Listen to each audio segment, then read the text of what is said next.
Okay, new song, new CD. I thought you'll like this. It's kind of weird though. Check it out. Boom, boom, boom, boom, boom. I'm a go-getter, baby. I'm a go-getter. I know, it's kind of weird Bible study intro music, isn't it? What am I going to call this Bible study? I mean, just the word Bible study. Like, I mean, that's so 19. What do I mean, that's what I'm doing. I'm just studying the Bible and the holla, boom, boom. Boom. Boom.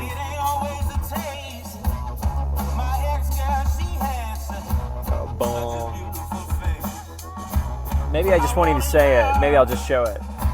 Show and tell, baby. Show and tell. We'll do a show and tell. We'll do it. All right. Some AC, baby. Here we go. The seed. The seed is the word of God. And basically just all you really got to focus on here, or what I want to focus on, you can do whatever you want. I don't care. I'm just trying to, I'm the messenger, nigga. Holla. I don't care what you do. I'm the messenger. And I'm supposed to talk about the word. All right. Boom, boom, boom. Boom, boom, boom. Okay, basically this is the way it works, and it's a process. I said it. It's a process. It's a process. And sometimes when we don't understand the process of something, we're ignorant of it. You know, one of my favorite, what do you want to call him? TD Jakes. He's one of the best guys out there. You know, he uses this really wonderful metaphor, and he talks about, he's basically he's comparing the spiritual journey with pregnancy. You know, and I'm a dude, never had a baby. I've made some beautiful babies. I make beautiful, beautiful babies. But, you know, as a dude, I just don't understand pregnancy. And what he was talking about is he made the point, and this is T.D. Jakes' point, I want to give him full credit for it, that he says, you know, imagine if we lived in a world where nobody knew what pregnancy was, or nobody really understood the process, and we just, and he was like, and he was really comical how he said it. And he's like, just imagine if like one day you start having these weird cravings, or you start having you start swelling, your body starts changing. He's like, what if we lived in a world where we did not know about pregnancy, but yet people were getting pregnant? And it's a really interesting, metaphor and analogy. And it's kind of funny if you just think of how, chaotic life would feel and be, and all the changes, and things are uncomfortable, and then yet you have to go through this thing called gestation, and it's 9 fucking months, and now, I mean, 2016, pregnancy is such a part of life, and what he's saying, what his point was that we also go through something called spiritual pregnancies, and if we don't understand spiritual pregnancies and spiritual transformations and spiritual changes and evolution, we're kind of just, we're left, what do you want to call me? We're left just sort of in ignorance, and ignorance is not bliss. It's kind of, I don't know, what do you want to call it? So anyway, let's just go back here. So this is a process. I'm going to start this thing. Start me up, baby. A little Rolling Stones action. So here's the process, and just like pregnancy is a process, has different phases. This is what happens. The seed is sown. It's the word of God, okay? And whether you had good teachers, bad teachers, stupid teachers, Westboro teachers, doesn't matter. The word is the Bible, and it's you just have to get into it. And I think so many people spend so much time in the New Testament, they forget how cool the Old Testament really is, and the Psalms. The more I think about it, the more I think all I'm going to do is I'm going to read the Old Testament story. I'm going to get high as fuck, and I'm going to do a Fibonojji study on the Old Testament. And I promise you'll see the Old Testament. And I just wish more people would start with the Old Testament and then move into the Psalms and then move into the New Testament. But what happens is these stupid pastors, they only know New Testament stuff, and that's what pastors do. Pastors focus on New Testament stuff, and I'm an Old Testament guy. That's where the holla is, dude. I always think of it's like a joke. The New Testament is like the punchline. the Old Testament's the setup, baby. And if you don't get the setup, I mean, the joke's like, huh, I don't get it. What's he talking about? All right, dude. I'm on to the next song. I don't even know what the next song is. These are going to be as unedited as I could be. Oh, here we go. Got a little groove. John 15 is where I'm going. You know that. All right, John 15. So here you go. It says, I am the vine. Apart from me, apart from the word, you can do nothing. My words remain in you. Continue to live in your hearts. Ask whatever you will, and it shall be done for you. And it says you're supposed to live, abide.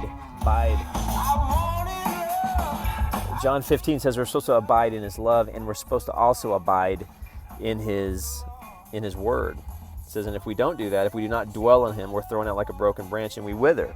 So there's two things that our hearts are supposed to abide in. His love, God is love, and his word. That's John 15, baby. It says, I'm the vine. So there's the metaphor again. See all these nature metaphors. Hala. All right, going back to Mark. And you're like, well, if you like the Old Testament so much, why are you spending so much time in the New Testament, nigger? I'm like, okay, well, here's the deal, dude. Here's the deal. I'm glad you asked that question. Because if we don't understand the process of spirituality, then a lot of things I'm saying aren't going to make sense. Like when I start talking about it's Luke 7. Dang it. Don't even know the books of the Bible. Not even a good Bible study, right? Hey, it's all right, dude.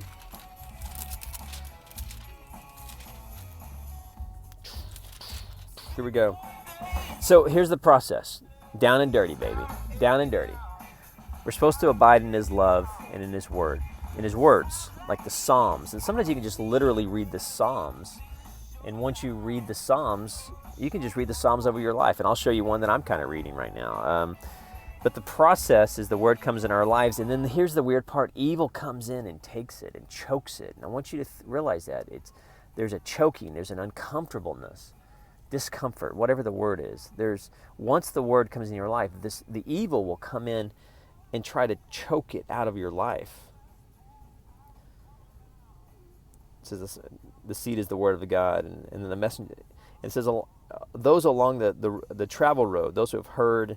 It says the evil comes and carries the message out of their hearts, and those upon the rock. Talking about when seed falls upon certain types of people or certain types of heart conditions. When they hear the word, they receive it and welcome it. They have no root. They believe for a while, and then in times of trial and temptation, fall away. And this is when I really think this is where I think it's very candid.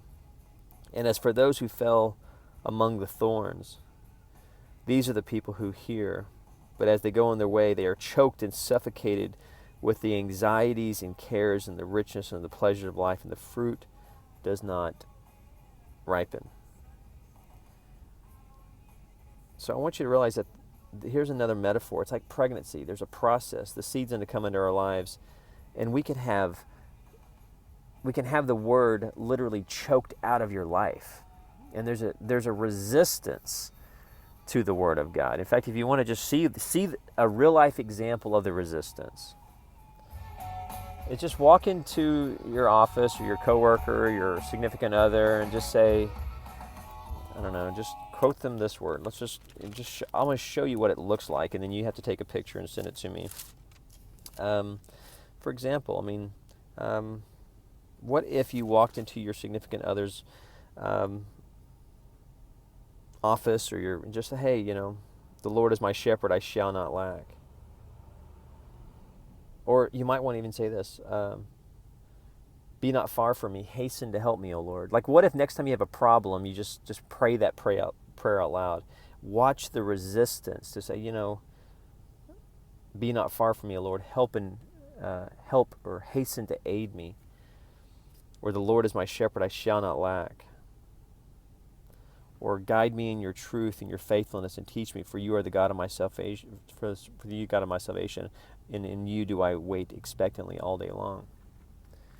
So, it's one thing to talk about pregnancy, but it's another thing when I show it to you in real life. It's all right, well, bring the word in your life and look for the choking. And the choking is designed, the anxieties are designed to pull the word out of your life, so you're not dependent upon the word, you're dependent upon a secondary, lesser thing. Good. It could be, the secondary lesser things, and that's not inherently bad. The problem is we ultimately move completely away from the Word, and then the real choking happens, and we don't have any air and any oxygen.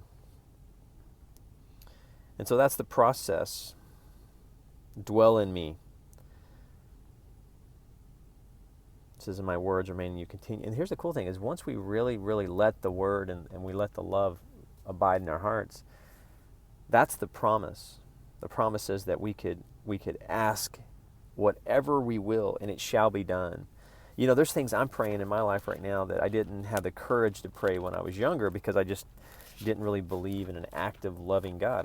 I was a very New Testament guy, and then I found the Old Testament, and that's when things really changed. And so now I literally will read the words, and, you know, like, for example, here's a promise, you know, and it says, "Delight yourself in the Lord, and He will give you the desires and secret petitions of your heart." You know, I'm at kind of a phase in my life, kind of a unique phase, where I really just want to, it's a very, very, very simple desire. And that is, I want every area of my life to be built out of love. Every area. I want it to be built out of love. Like, for example, I want to live in places that I love. I want to only be in relationships that I truly love. I want to only have friends that are truly friends. I only want to do work that I truly love, that I'm doing from an essence place, that I do with passion. Like, for example, when I had the opportunity to kind of teach at that UCLA campy, you know, kind of a 2-week college readiness class, I learned how much I love to teach and to connect with people and to make an impact. You know, that was so wonderful. And I made less money in those 2 weeks than, you know, I have tax returns that, never mind. So needless to say, I wasn't there for the money. But I learned I love to teach. And so today's word for me is, you know, going back to, again, I'm going to abide in something, love and the Word. And there is a choking, and the choking has a purpose. The purpose is to choke me away from that desire of love, and it's designed for me to basically surrender to the world's way, which is anything and everything but love and honesty. But love and honesty, you know. The resistance comes up in my own life where it says, you know, John, just stop all your, just go get a fucking job, dude. You know, you just go get your, you know, you used to make $200K doing mortgages, dude. Just go work at a fucking bank. Give in, dude. John, just get on Tinder and just chase ass. You know, the voice of surrender that says, hey, don't really believe in God. Just pretend you do, like everybody else. And I'm like, no, I'm gonna do it. I'm gonna truly trust God the best I can. And anyway, it's the process. I don't know, like it's a process, like pregnancy, you know? And some people never experience pregnancy. Some people have experienced it multiple times. And so if you're kind of at a place where you truly want to let love lead your life, then I'm just going to say congratulations, welcome aboard. And then I'm like, all right, well, you're going to go through a lot of changes, because love is to live a life rooted in your heart and in true love. 360. There's nothing harder. All right, you guys be good. Email me, Americana417@gmail.com. Let love, baby. Let love. Let love. Hala shaka. Love. Let love. Boom.